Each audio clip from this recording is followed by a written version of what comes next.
శ్రీమాత్రే నమ. జయ గురు దత్తాత్రేయ నమ. ఈ వీడియోలో మనం మార్చి 2024 సంవత్సరంలో ధనుస్సు రాశి వారికి మాస ఫలితాలు ఏ విధంగా ఉండబోతున్నాయి అన్న విషయాన్ని మనం ఈ వీడియోలో పరిశీలించాలి. ధనుస్సు రాశి అంటేనే ఇది ఒక విధంగా రాశి చక్రంలో 9వ రాశి, భాగ్య రాశి, అదృష్టవంతమైనది అంటం కన్నా ఇతరులకి అదృష్టం కలిగించే విధంగా ఉంటుంది ఈ రాశి.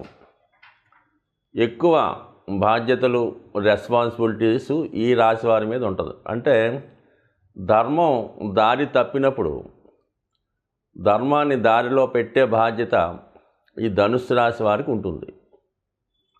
సో ఈ విధంగా జాతకుడు తనకు కావలసిన వారు కానీ, కుటుంబ సభ్యులు కానీ, మిత్రులు కానీ ఇబ్బందుల్లో ఉన్నప్పుడు వారిని ఆదుకొని మళ్ళా వారిని సరైన మార్గంలో నడిపించే బాధ్యత జాతకుడు తీసుకోవడం జరుగుతుంది.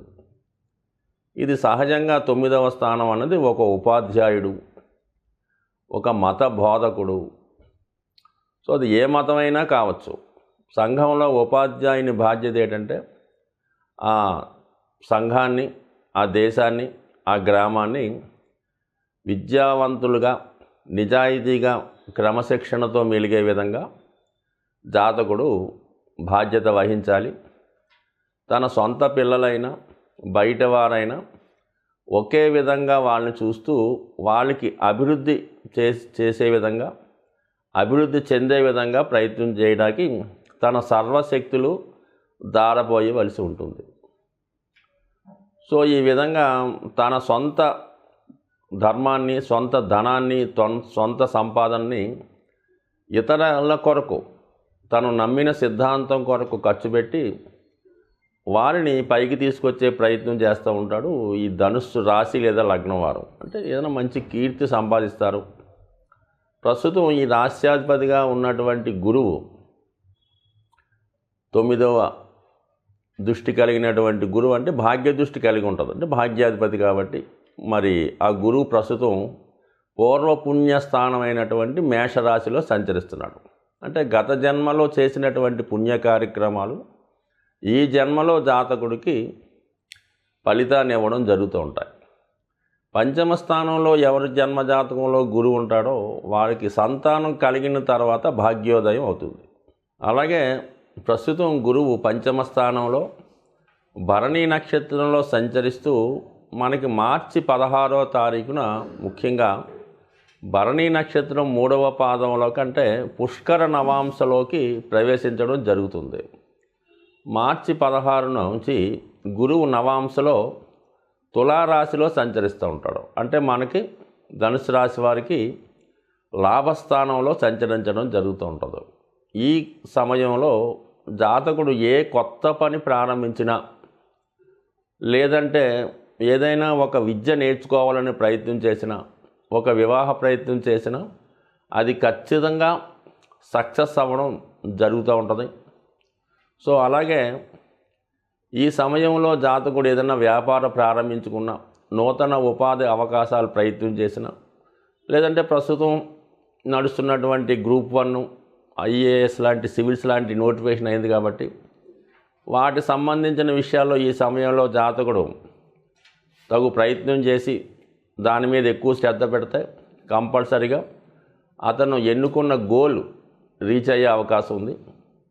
సో ఈ సమయంలో జరిగే వివాహం కూడా కలకాలం ఉంటుంది. మొత్తం ఏదన్నా మరి గురువు మార్చి 16 నుంచి ధనుసు రాశి వారికి మంచి స్థానంలో ఉండడం వల్ల ఆర్థిక సంబంధించిన విషయాల్లో ఉన్నటువంటి సమస్యలు సాల్వ్ అవుతాయి. సంతానం కూడా మీకు అభివృద్ధి చెందుతారు. మీ మనసులో ఉన్నటువంటి కోరికలు నెరవేరుతాయి. ఇక ఆల్రెడీ కుజుడు ధనస్థానంలో సంచరిస్తున్నాడు. ఒక భాగ్యాధిపతి ధనస్థానం అంటే ధనకారకుడు గురువు. ఆ గురువు డిపాజిటర్ కుజుడు కూడా ఉచ్చస్థితిలో మకరంలో సంచరిస్తున్నాడు. అంటే భూముల వల్ల, స్థిరాస్తుల వల్ల, ఉద్యోగం వల్ల ధనం సంపాదన ఉంటుంది. కుటుంబంలో జాతకుడి యొక్క మాటకి విలువ పెరుగుతుంది. తను చేపట్టిన ప్రతి కార్యక్రమానికి కుటుంబ సభ్యుల సహకారం ఉంటుంది. అలాగే కుజుడు మార్చి 15 తర్వాత 3వ స్థానం అయినటువంటి మరి కుంభరాశిలోకి ప్రవేశిస్తూ అక్కడ ఉన్నటువంటి శని భగవాన్ని కలవడం జరుగుతుంది. సో ఈ కారణం వల్ల జాతకుడు ఉద్యోగంలో మార్పు కొరకు చేసే ప్రయత్నాలు, ఇప్పుడు మనకి మార్చి 15 తర్వాత మార్పు కొరకు, ఉద్యోగంలో మార్పు కొరకు చేసే ప్రయత్నాలు ఫలిస్తాయి. అలాగే క్రీడా రంగంలో ఉన్న వాళ్ళకి, పోలీస్ డిపార్ట్మెంట్లో ఉన్న వాళ్ళకి, న్యాయవాద వృత్తిలో ఉన్న వాళ్ళకి మంచి అనుకూలమైనటువంటి సమయం. చేపట్టిన ప్రతి కార్యక్రమం విజయవంతం అవుతాయి. ఇది ఓవరాల్గా కుజుడు అనుకూలంగా ఉన్నాడు, గురువు అనుకూలంగా ఉన్నాడు. ఇక ముఖ్యంగా రవి మనకి మార్చి 14 వరకు తృతీయ స్థానంలో శని గ్రహంతో కలిసి ఉండడం వల్ల ప్రభుత్వానికి సంబంధించిన కార్యక్రమాల్లో అనుకూలత ఏర్పడుతుంది. ఏదో ఒక ప్రభుత్వ పదవి కానీ, ప్రభుత్వ గౌరవం కానీ, గుర్తింపు కానీ వచ్చే అవకాశం ఉంది.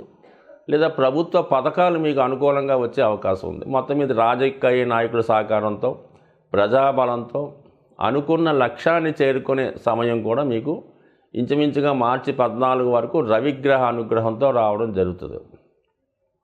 మరి మనకి మార్చి 14 తర్వాత రవి రాహుగ్రహంతో కలిసి ఉండడం వల్ల ఒక గ్రహణ యోగం ఏర్పడడం జరిగింది.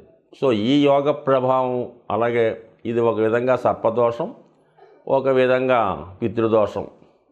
సో ఈ కారణం వల్ల ఏంటంటే జాతకుడు మరి సడన్గా అనారోగ్యానికి పాలవడం కానీ, లేదంటే వీళ్ళ యొక్క కుటుంబ పెద్దలకి, ముఖ్యంగా తండ్రి గారికి అనారోగ్య సమస్యలు రావడం కానీ, గృహంలో ఏదో ఒక చికాకో, ఏదో ఒక అపశృతో, ఏదో ఒక ఇబ్బందో కలిగే అవకాశం ఉంది. ఖచ్చితంగా ఈ ధనుసు రాశి జాతకులు ఎవరైతే ఉన్నారో వారికి మరి ఈ మార్చి 14 తర్వాత చతుర్థ స్థానంలో ఈ ప్రభావం వల్ల, అటు తల్లిగారికి చతుర్థ స్థానం అవటం వల్ల, రవి భాగ్యాధిపతి అవటం వల్ల తల్లిదండ్రులకి ఇబ్బంది కలగవచ్చు. అలాగే గృహంలో ఏదో స్థిరాస్తి సంబంధించిన విషయాల్లో ఇబ్బందులు రావచ్చు. అలాగే గృహంలో ఉన్నటువంటి వాస్తు దోషాల వల్ల గృహం మీద ప్రభావం చూపించవచ్చు. అలాగే వ్యక్తిగతంగా మీకు ఏదైనా అపకీర్తి కానీ, అపనింద కానీ రావచ్చు. సో ఈ కార్యక్రమాల వల్ల కంపల్సరీగా ఈ జాతకులు మార్చి 14 తర్వాత దోష నివారణ నిమిత్తం గోసేవ చేసుకోవడం, అంటే గోవుకి నవధాన్యాలు, మరి నవధాన్యాలు మొత్తం కాకపోయినా మినుములు, గోధుమలు కలిపి నానబెట్టి గోవుకి తినిపించడం ద్వారా, లేదంటే ఈ గోధుమలు, మినుములు ఎవరైనా సద్బ్రాహ్మణుడికి దానం చేయడం వల్ల, ఓర్పు ఓపిక ఉన్నవాళ్ళు రాహుగ్రహానికి, రవిగ్రహానికి జపం చేసుకొని తగు విధంగా దానాలు చేయడం వల్ల, లేదంటే కనకదుర్గ అమ్మవారి ఆరాధన, చండీ హోమంలో పాల్గొనడం చేసుకోవడం వల్ల, ప్రతినిత్యం ధనుసు రాశి వారు సూర్య నమస్కారం చేసుకోవడం వల్ల కంపల్సరీగా ఈ దోష నివారణ జరిగే అవకాశం ఉంది. మొత్తం మీద ఎన్ని గురుబలం అనుకూలంగా ఉంది, మిగతా గ్రహాలు అనుకూలంగా ఉన్నాయి. కానీ ఏదన్నా జాతకాన్ని నమ్మిన వారికి ఇది ఒక ఉపాయం. ఎప్పుడన్నా జాతకంలో ఒక రెమెడీ చేసుకున్నప్పుడు ఆ దోష పరిహారంతో పాటు ఒక విధంగా ఆ దోషానికి సంబంధించిన లాభాలు జాతకుడికి కలిగే అవకాశం ఉంది. కాబట్టి కంప్లీట్గా అవకాశం ఉన్నవాళ్ళు ఈ విధంగా మరి ఈ గ్రహణ దోషానికి, అంటే గ్రహణ దోషం అంటే మామూలుగా అందరికీ గ్రహణం ఏర్పడదు.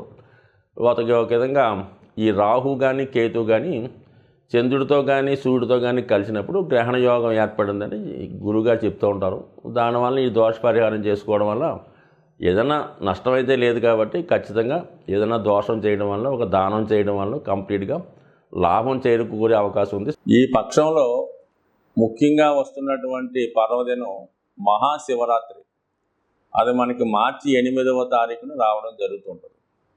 శివరాత్రి రోజున ఖచ్చితంగా ఏ రాశివారైనా సరే శివానుగ్రహం కోసం ఆ రోజు ఖచ్చితంగా ఏదో ఒక శివాలయాన్ని దర్శించి అభిషేకం చేసేటటువంటి మనకి అంత అవకాశం దొరకకపోయినా కనీసం శివుణ్ణి కళ్ళారా దర్శించడం వల్ల, లేదు బయట ఉన్నటువంటి శివలింగాన్ని అవసరమైతే కొద్దిగా అభిషేకం సొంతంగా చేసుకోవడం వల్ల నవగ్రహాల యొక్క అనుగ్రహానికి పాత్రలు అవ్వడం జరుగుతుంటుంది.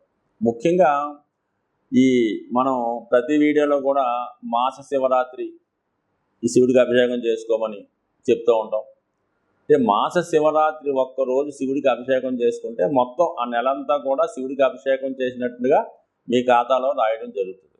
అలాగే ఒక మహాశివరాత్రి రోజు మీరు అభిషేకం చేసుకున్న, శివుణ్ణి దర్శించిన, ఖచ్చితంగా సంవత్సరం మొత్తం ప్రతిరోజు అభిషేకం చేస్తే ఎంత ఫలితం వస్తుందో అంత ఫలితం మీకు ఈ మహాశివరాత్రి రోజు వచ్చే అవకాశం ఉంది. పైపెచ్చి మరి 8వ తారీఖున, అంటే న్యూమరాలజీకి సంబంధం లేకపోయినా 8వ తారీఖు అన్నది శని భగవానుడికి ఇష్టమైన రోజు కాబట్టి సాధ్యమైనంత వరకు ద్వాదశ రాశుల వారు కూడా ఈ మహాశివరాత్రి రోజు వీలైతే జాగరం, అంటే 7వ తారీఖు నైటు జాగరణ చేసి వేకువజామునే ఈ శివలింగాన్ని దర్శించుకోవడం, శివక్షేత్రాన్ని దర్శించడం వల్ల కంపల్సరీగా మీకు సాధ్యమైనంత వరకు ఆ రోజు నియమంగా ఉపవాసంగా, అంటే మనం ఆ రోజు ఏం చేస్తే మొత్తం సంవత్సరం అంతా చేసినట్టు వస్తూ ఉంటుంది కాబట్టి సాధ్యమైనంత వరకు ఆ రోజు నియమంగా ఉండడం, వీలైతే అభిషేకం చేసుకోవడం జరుగుతూ ఉంటుంది. సరే, ఆరోగ్యం కొరకు అభిషేకం చేసుకుందాం అనుకున్న వాళ్ళు ఆవు పాలు, ఆవు పెరుగు, ఆవు మజ్జిగతో చేసుకోవడం వల్ల ఆరోగ్యం వస్తుంది. ఐశ్వర్యం కోసం ఎవరైతే అభిషేకం చేద్దాం అనుకున్నారో వాళ్ళు చెరుకు రసంతో కానీ పంచదారతో కానీ అభిషేకం చేయడం వల్ల ఐశ్వర్యం వచ్చే అవకాశం ఉన్నది. అలాగే మంచి కంఠం రావాలన్నా, వాక్చాతుర్యం రావాలన్నా, మంచి చదువు రావాలన్నా తేనెతో అభిషేకం చేసుకోవచ్చు. బట్ ఏదీ లేకపోతే శుద్ధ జలంతో అభిషేకం చేసుకోవచ్చు. అలాగే విభూతితో అభిషేకం చేయడం వల్ల మోక్షం పొందే అవకాశం ఉంది. బట్ ఏదైనా శివారాధన చేసుకోవడం వల్ల ప్రస్తుతం ఈ రాశిలో ద్వాదశ రాశుల వారికి ఉన్నటువంటి దోషాలు ఖచ్చితంగా పరిహారం అవుతాయి. ముఖ్యంగా ఎవరైతే ఏలినాటి శని, అష్టమ శని, అర్ధాష్టమ శనితో ఇబ్బంది పడుతున్నారో, లేదా రాహు యొక్క ప్రభావం, కేతు యొక్క ప్రభావం కూడా ఈ శివారాధన వల్ల వెళ్ళిపోయే అవకాశం ఉంది. అంటే సాధ్యమైనంత వరకు మరి మీనరాశిలో ఉన్నటువంటి రాహు ప్రభావం వల్ల తర్వాత చేద్దామనో, ఈ సంవత్సరం ఖాళీ లేదనో, జనం ఎక్కువ ఉన్నారనో మానేయకుండా అతి శ్రద్ధగా శివుణ్ణి పూజించడం, ఆ రోజు విధి విధానంగా నియమంగా ఉండడం, మీకు వీలుంటే ఆ రోజు ఈ శివాలయం దగ్గర ఉన్నటువంటి భక్తులకు కానీ అనాథులకు కానీ కేవలం మంచినీళ్ళు, ఏదో ఒక తినుబండారమో, ఏదైనా ఫ్రూట్సో, వారికి ఎక్కువగా ఫ్రూట్స్ అయితే మంచిది, లేదంటే చంటి పిల్లల తల్లి పాలు కానీ, సాధ్యమైనంత వరకు ఒక 10 మంది కన్నా మీరు హెల్ప్ చేయగలిగితే జాతకంలో ఉన్నటువంటి గోచార రీత్యా వస్తున్నటువంటి సమస్త దోషాలు పోయే అవకాశం ఉంది. ఖచ్చితంగా ఈ నియమాన్ని పాటిస్తే సంవత్సరం అంతా కూడా ఆనందంగా ఉండాలని ఆశిస్తూ స్వస్తి.